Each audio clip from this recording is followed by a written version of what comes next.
नमस्ते दोस्तों, स्वागत है आपका अंकित गवर्नमेंट जॉब 2.0 में। दोस्तों, अगर आप बैंकिंग सेक्टर में नौकरी की तैयारी कर रहे हैं तो आज की यह वीडियो आपके लिए बेहद महत्वपूर्ण होने वाली है।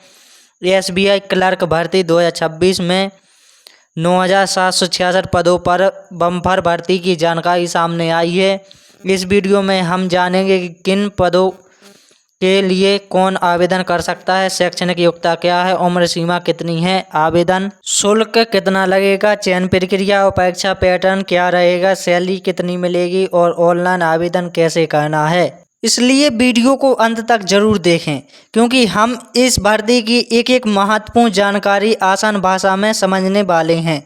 और अगर आप सरकारी नौकरी से जुड़ी ऐसी ही सही और उपयोगी जानकारी चाहते हैं तो चैनल को सब्सक्राइब करें, बेल आइकन जरूर दबाएं।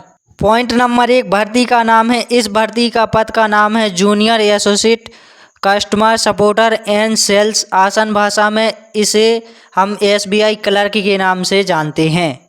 SBI भारत का एक प्रमुख सार्वजनिक क्षेत्र का बैंक है और क्लर्क के पद पर चयनित उम्मीदवार बैंक के क्लरिकल ग्रेड में काम करते हैं। पॉइंट नंबर 2, कुल कितने पद हैं। दोस्तों, 2026 की इस भर्ती में 9,766 पद बताए गए हैं।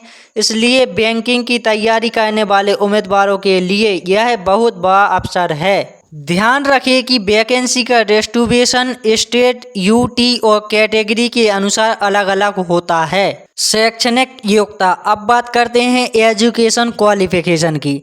SBI क्लर्क के लिए उम्मीदवार के पास किसी भी मान्यता प्राप्त विश्वविद्यालय से ग्रेजुएशन डिग्री होनी चाहिए, यानी BA, BSc, BCom या अन्य मान्य ग्रेजुएशन डिग्री वाले उम्मीदवार एलिजिबिलिटी के अनुसार आवेदन कर सकते हैं।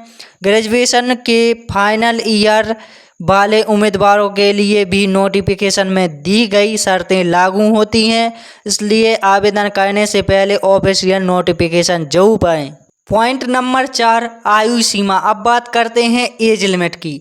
SBI क्लर्क में आयु सीमा नोटिफिकेशन में निर्धारित कट ऑफ डेट के अनुसार तय होती है। आरक्षित वर्गों के उम्मीदवारों को सरकारी नियमों के अनुसार एज रिलैक्सेशन मिलता है, इसलिए SC, ST, OBC, PWBD यदि कैटेगरी के उम्मीदवार अपनी एप्लीकेबल एज रिलैक्सेशन जरूर चेक करें।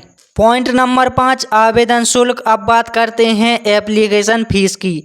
आवेदन शुल्क कैटेगरी के अनुसार अलग अलग होता है। सामान्य OBC, EWS उम्मीदवारों के लिए निर्धारित फीस लागू होती है, जबकि SC, ST, PWBD यदि उम्मीदवारों को नोटिफिकेशन के अनुसार फीस एग्जामिनेशन मिल सकती है। पॉइंट नंबर 6, SBI क्लर्क की सैलरी। अब बात करते हैं सैलरी की।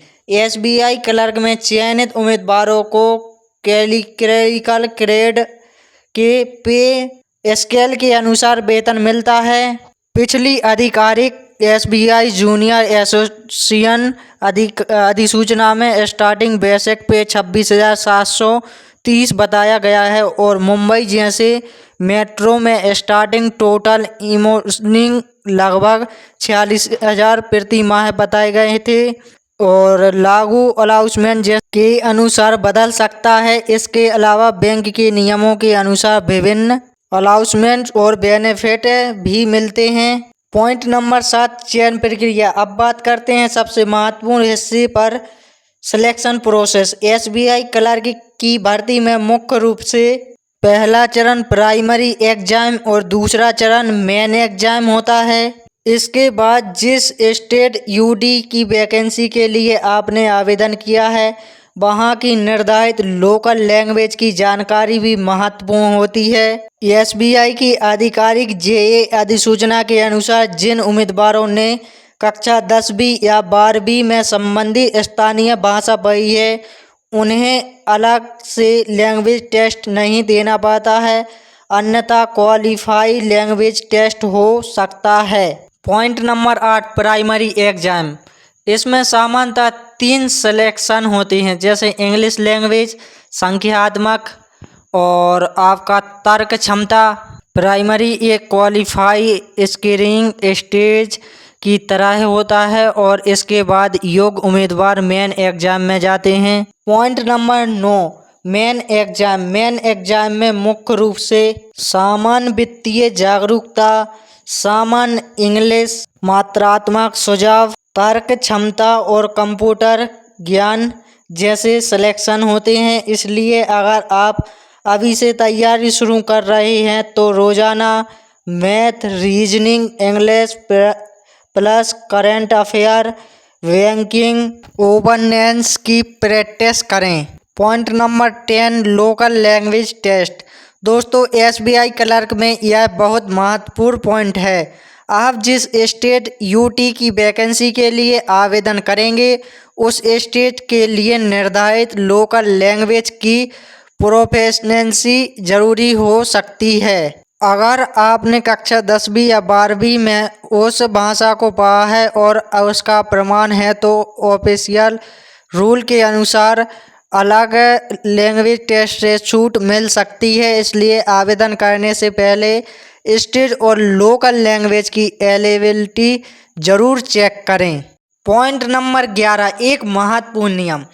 SBI क्लर्क में उम्मीदवार सामान्यतः एक ही स्टेट यूटी की वैकेंसी के लिए आवेदन कर सकता है। साथ ही एक रिक्वायरमेंट प्रोजेक्ट में एग्जामिनेशन अटेम्प्ट से संबंधित SBI के नियम लागू होते हैं। इसलिए फॉर्म भरते समय स्टेट यूटी का सिलेक्शन बहुत सोच समझ कर करें। पॉइंट नंबर 12, आवेदन कैसे करें। ऑनलाइन आवेदन करने के लिए SBI की ऑफिशियल वेबसाइट पर जाएं। Current affair plus junior association requirement apply online पर जाएं। इसके बाद रजिस्ट्रेशन करें, पर्सनल डिटेल भरें, एजुकेशन क्वालिफिकेशन भरें, स्टेट यूटी और लोकेशन लोकल लैंग्वेज चुनें, फोटोग्राफर सिग्नेचर आदि अपलोड करें, फीस पेमेंट करें, फॉर्म सबमिट करें। आवेदन जमा करने के बाद रजिस्ट्रेशन नंबर और एप्लीकेशन फॉर्म की कॉपी सुरक्षित रखें। पॉइंट नंबर 13, जरूरी डॉक्यूमेंट। फॉर्म भरते समय अपने जरूरी डॉक्यूमेंट तैयार रखें, जैसे ग्रेजुएशन की मार्कशीट, कक्षा 10वीं का प्रमाण पत्र, पहचान पत्र, फोटो, सिग्नेचर, कास्ट सर्टिफिकेट यदि लागू हो तो, लोकल लैंग्वेज से संबंधित प्रमाण पत्र यदि आवश्यकता हो तो, अन्य जरूरी डॉक्यूमेंट। पॉइंट नंबर 15, सबसे महत्वपूर्ण तारीख। दोस्तों, आवेदन की अंतिम तारीख 31 अगस्त 2026 बताई गई है। इसलिए अगर आप SBI क्लर्क में आवेदन करना चाहते हैं तो अंतिम तारीख का इंतज़ार ना करें और ऑफिशियल नोटिफिकेशन के अनुसार समय रहते फॉर्म भरें। तो दोस्तों, यह थी SBI क्लर्क रिक्वायरमेंट 2026 की पूरी जानकारी। अगर आप ग्रेजुएशन कर चुके हैं और बैंकिंग सेक्टर में सरकारी नौकरी चाहते हैं तो SBI क्लर्क आपके लिए एक महत्वपूर्ण ऑप्शन है। अगर वीडियो पसंद आई हो तो लाइक करें, शेयर करें और चैनल को सब्सक्राइब करें।